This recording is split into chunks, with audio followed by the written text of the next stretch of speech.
अस्सलाम वालेकुम। मंडी आया हो ਅੱਜ ਮੈਂ ਮੰਡੀ ਵਾਲਿਆਂ ਦੀ ਖਸੂਸੀਆਤ ਜਿਹੜੀਆਂ ਨੇ ਉਹਨਾਂ 'ਤੇ ਗੱਲ ਕਰਨਾ ਚਾਹ ਰਿਹਾ ਅਤੇ ਇਹਦੇ ਬਾਰੇ ਆਪਣੀ ਰਾਏ ਵੀ ਜ਼ਰੂਰ ਦਿਆ ਜੇ ਔਰ ਦੱਸਿਆ ਜੇ ਕਿ ਕੋਈ ਕਮੀ ਕੁਤਾਹੀ ਰਹਿ ਤਾਂ ਨਹੀਂ ਗਈ। ਅਤੇ ਪਹਿਲੀ ਗੱਲ ਜਿਹੜੀ ਹੈ ਮੰਡੀ ਦੀ ਪਹਿਲੀ ਖਸੂਸੀਅਤ ਜਿਹੜੀ ਹੈ ਉਹ ਮੰਡੀ ਵਾਲੇ ਬੋਸਕੀ ਦੀ ਸ਼ਲਵਾਰ ਕਮੀਜ਼ ਹੀ ਪਾਉਂਦੇ ਨੇ ਅਤੇ ਕਾਲੀ ਗੁਰਗਾਬੀ ਲੰਮੇ ਮੂੰਹੇ ਵਾਲੀ, ਭਾਵੇਂ ਵਿਆਹ ਹੋਵੇ ਅਤੇ ਭਾਵੇਂ ਮਰਨਾ ਹੋਵੇ। ਇਹ ਮੰਡੀ ਵਾਲਿਆਂ ਦੀ ਪਹਿਲੀ ਖਸੂਸੀਅਤ ਹੈ। ਦੂਜੀ ਖਸੂਸੀਅਤ ਹੈ ਜਾਂ ਦੇ ਪੈਸੇ ਆ ਗਏ ਨੇ ਅੱਗੇ ਤੇ ਚਲੋ ਗੁਜ਼ਾਰੇ ਵਿੱਚ ਆਏ ਅਤੇ ਉਸ ਵੇਲੇ ਯਾਮਾ ਮੋਟਰਸਾਈਕਲ ਲੈਣਾ ਅਤੇ ਹੁਣ ਹੁੰਡਾ 125 ਲੈ ਲੈਂਦੇ ਨੇ ਅਤੇ ਹੁਣ ਆ ਜਾਂ ਦੇ ਚੋਖੇ ਪੈਸੇ ਆ ਗਏ ਨੇ, ਚੰਗੇ ਸੂਤਰੇ ਹੋਏ ਨੇ ਉਸ ਵੇਲੇ ਦੇ ਜਿਹੜੇ ਕੋਈ ਲੋਕ ਨੇ ਉਹ GLI ਲੈਂਦੇ ਨੇ ਅਤੇ ਹੁਣ ਅੱਜ ਕੱਲ੍ਹ ਬਾਹਰ ਜਿਹੜਾ ਉਹ ਹੁੰਡਾ ਸਿਵਿਕ 'ਤੇ ਆ ਗਏ ਆ। ਹਰ ਬੰਦਾ ਜਿਹੜਾ ਉਹ ਮੰਡੀ ਹੁੰਡਾ ਸਿਵਿਕ ਜਿਹਦੇ ਆ ਜ਼ਾਹਿਰ ਜੀ ਗੱਲ ਸਾਰਿਆਂ ਦੇ ਯੂਨਾਨ ਅਤੇ ਅੱਗੇ ਨਿਕਲ ਗਏ ਹੁਣ ਫਰਾਂਸ ਅਤੇ ਹੁਣ ਹੁੰਡਾ ਸਿਵਿਕ ਅਤੇ ਚੋਖਾ ਬਾਹਰ ਹੈ। ਅਤੇ ਜਿਸ ਵੇਲੇ ਕੱਪੜੇ ਲੈਣ ਜਾਂਦੇ ਨੇ ਉਸ ਵੇਲੇ ਅੱਗੇ ਤਾਂ ਲੈਂਦੇ ਆਏ ਸਲੀਮ ਕੋਲੋਂ, ਸਲੀਮ ਕਲਾਥ ਹਾਊਸ ਤੋਂ, ਹੁਣ ਹਾਕਮ ਮਾਲ 'ਤੇ ਸਿੱਧਾ ਉੱਥੇ ਹੀ। ਅਤੇ ਜੇ ਕੱਪੜੇ ਸਿਵਾਣੇ ਨੇ ਅਤੇ ਅੱਗੇ ਹਾਈਟੈਕ ਟੇਲਰ ਆਈ ਅਤੇ ਅੱਜ ਕੱਲ੍ਹ ਜਿਹੜਾ ਉਹ ਜੈਮ ਟੇਲਰ ਹੈ। ਅੱਛਾ, ਇੱਕ ਹੋਰ ਜਿਹੜੀ ਗੱਲ ਹੈ ਮੰਡੀ ਵਾਲਿਆਂ ਦੀ ਖਸੂਸੀਅਤ ਹੈ ਕਿ ਮੰਡੀ ਚੋਂ ਕਿ ਬਾਹਰ ਜਾਣੇ ਦਾ ਰਿਵਾਜ ਹੈ ਅਤੇ ਹਰ ਬੰਦਾ ਜਿਹੜਾ ਇੱਥੇ ਯੂਰਪ ਦਾ ਏਜੰਟ ਹੈ।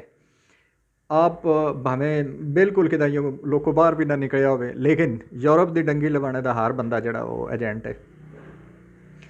ਅਤੇ ਚੂੰਕਿ ਮੰਡੀ ਵਾਲਿਆਂ ਦਾ ਉਹ ਰਿਵਾਜ ਹੈ ਬਾਹਰ ਜਾਣਾ, ਇਹ ਇੰਝ ਹੀ ਗੱਲ ਹੈ ਜਿਵੇਂ ਉਹ ਲੋਕੋ ਡੇਰੇ 'ਤੇ ਜਾਣਾ ਹੁੰਦਾ ਅਤੇ ਜਿਸ ਵੇਲੇ ਕਿਤੇ ਕੋਈ ਬੰਦਾ ਉਹ ਲੋਕ ਪੈਂਟ ਸ਼ਰਟ 'ਚ ਵੜਦਾ ਵੇਖੀਏ ਨਾ ਕੋਈ ਛੋਰ ਛਾਰ ਅਤੇ ਉਹਦੇ ਕੋਲੋਂ ਪੁੱਛੋ ਨਾ ਕਿਦੋਂ ਆਇਆ ਅਤੇ ਉਸ ਦੱਸਣਾ ਮੈਂ ਯੂਨਾਨੋਂ ਆਇਆ ਜਾਂ ਗਿਆ ਵਾਸਤੇ ਰਾਹ 'ਚ ਫਦੀ ਗਿਆ ਅਤੇ ਵਾਪਸ ਆ ਗਿਆ। ਅਤੇ ਜੇ ਲੋਕੋ ਉਹ ਕੱਪੜੇ ਛਾਪਰ 'ਚ ਪਾਏ ਉਸ 'ਤੇ ਨਿਕਲਦਾ ਵੇਖੋ ਅਤੇ ਉਹਦੇ ਕੋਲੋਂ ਪੁੱਛੋ ਕਿਤੇ ਚੱਲਿਆ, ਪਹਿਲੀ ਤਾਂ ਗੱਲ ਉਹ ਦੱਸੀ ਦਾ ਨਹੀਂ।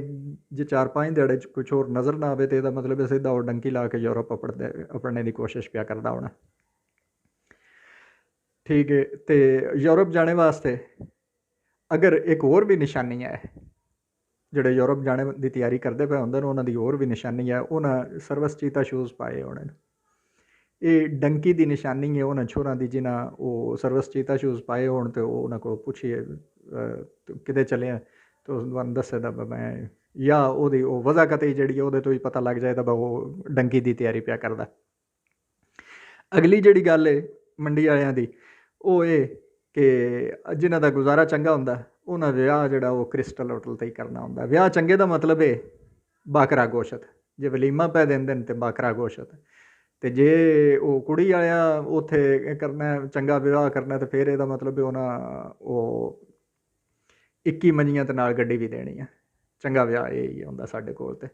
ਅਤੇ ਇੱਕ ਹੋਰ ਜਿਹੜੀ ਮੰਡੀ ਵਾਲਿਆਂ ਦੀ ਖਸੂਸੀਅਤ ਸਾਡਾ ਛੋਰ ਪੜ੍ਹ ਲਿਖ ਜਾਵੇ, ਚੰਗਾ ਪੜ੍ਹ ਲਿਖ ਜਾਵੇ ਅਤੇ ਦੂਜੇ ਘਰੇ ਦਾ ਛੋਰ ਅਨਪੜ੍ਹ ਹੋਵੇ ਅਤੇ ਉਹ ਯੂਰਪ ਟੁਰ ਜਾਵੇ ਅਤੇ ਇਹ ਆਖੀਏ ਨਾ ਰਿਸ਼ਤਾ ਕਿਸ ਨੂੰ ਦੇਣਾ ਉਹ ਯੂਰਪ ਵਾਲੇ ਨੇ ਅਸੀਂ ਦੇ ਛੱਡਨੇ ਆ, ਭਾਵੇਂ ਉਹ ਨਿਰਾ ਡੰਗਰ ਵੀ ਹੋਵੇ, ਕੋਈ ਗੱਲ ਨਹੀਂ, ਯੂਰਪ ਦੇ ਕਾਗਜ਼ ਐਸ ਅਤੇ ਕੋਈ ਗੱਲ ਨਹੀਂ। ਇਹ ਮੰਡੀ ਵਾਲਿਆਂ ਦੀ ਖਸੂਸੀਅਤ ਹੈ। ਅਤੇ ਅਗਲੀ ਗੱਲ ਜਿਸ ਵੇਲੇ ਸ਼ਾਦੀ ਵਿਆਹ ਹੁੰਦਾ ਉਸ ਵੇਲੇ ਮਹਿਕ ਮਲਕ ਵੀ ਆਉਣਾ ਅਤੇ ਖੁਸਰੇ ਵੀ ਨਚਾਣੇ ਨੇ।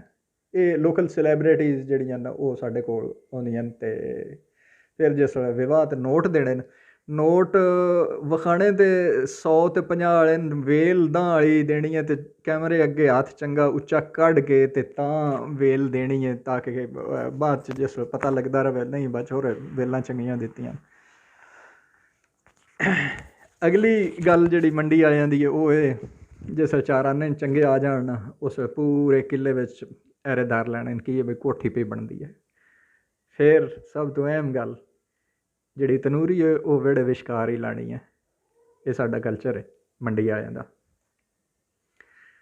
ਅਤੇ ਫਿਰ ਅੱਜ ਕੱਲ੍ਹ ਜਿਹੜਾ ਰਿਵਾਜ ਨਿਕਲਿਆ ਉਹ ਜਿਨ੍ਹਾਂ ਦਾ ਖਾਸ ਤੌਰ 'ਤੇ ਜਿਨ੍ਹਾਂ ਦਾ ਕੰਮ ਚੰਗਾ ਸੂਤ ਰਿਹਾ ਅਰਬ ਮੁਲਕਾਂ 'ਚ ਹੋਣ, ਇੰਗਲੈਂਡ ਜਾਂ ਅਮਰੀਕਾ ਜਾਂ ਫਰਾਂਸ ਹੋਣ, ਉਹ ਜਿਸ ਵਾਪਸ ਆਉਂਦੇ ਨੇ ਨਾ ਅਤੇ ਜੇ ਅਗਰ ਅੱਗੇ ਇਲੈਕਸ਼ਨ ਨੇੜੇ ਹੋਵੇ ਤਾਂ ਉਹ ਇਲੈਕਸ਼ਨਾਂ ਵਿੱਚ ਨਾ ਉਮੀਦਵਾਰ ਵੀ ਪੱਕੇ ਹੁੰਦੇ ਨੇ ਜਾਂ ਨਾਜ਼ਮ ਦੇ ਅਤੇ ਜਾਂ MP MNA ਦੇ ਵਿੱਚ। ਇਹ ਗੱਲ ਹੈ ਕੰਮ ਸੂਤਰੇ ਦੀ। ਤੇ ਈਦੀ ਵਾਲੇ ਦਿਹਾੜੇ ਸ਼ਰਾਬ ਪੀ ਪੂ ਕੇ ਤੇ ਰਸੂਲ ਵਿਰਾਜ ਤੇ ਮੱਛੀ ਵੀ ਖਾਣੀ ਹੈ। ਇਹ ਵੀ ਸਾਡੇ ਮੰਡੀ ਵਾਲਿਆਂ ਦਾ ਰਿਵਾਜ ਹੈ। ਤੇ ਇੱਥੇ ਹਰ ਜਵਾਨ ਜਿਹੜਾ ਬੰਦਾ ਉਹ ਜਵਾਨ ਉਹ ਮਤਲਬ ਦਾੜੀ ਮੁੱਛਾਂ ਰੱਖ ਕੇ ਤੇ ਆਪਣੇ ਆਪ ਨੂੰ ਬੜਾ ਸ਼ਰੀਕਾਂ ਵਾਲਾ ਸਮਝਦਾ ਤੇ ਟਿੱਲੇ ਵਾਲਾ ਸਮਝਦਾ ਤੇ ਗੱਲੇ ਗੱਲੇ ਨਾਲ ਜ਼ਿੱਦ ਉਂਝੇ ਖਾ ਮਕਾ ਦੀ ਗੱਲ ਕਾਤ ਕੋਈ ਨਾ ਹੋਣੀ ਤਾਂ ਉਂਝੇ ਜ਼ਿੱਦ ਲਾਈ ਰੱਖਣੀ ਤੇ ਨਜਾਇਜ਼ ਅਸਲਾ ਵੀ ਰੱਖਣਾ। 3 ਬੋਰ ਪਿਸਤੌਲ ਅੱਗੇ ਰਿਵਾਜ ਹੁੰਦਾ ਸੀ ਤੇ ਅੱਜ ਕੱਲ੍ਹ 222 23 ਜਾਂ AK-47 ਦਾ ਰਿਵਾਜ ਤੇ ਨਾਲ ਕਿਸੇ MPM ਨੇ ਨਾਲ ਤਸਵੀਰਾਂ। ਇਹ ਢੋਲ ਟੱਪੀ ਹੈ ਤੇ ਘੋੜੇ ਦਾਰੇ ਤੇ ਵਾਲੀਬਾਲ ਦਾ ਸ਼ੌਕ ਹੈ।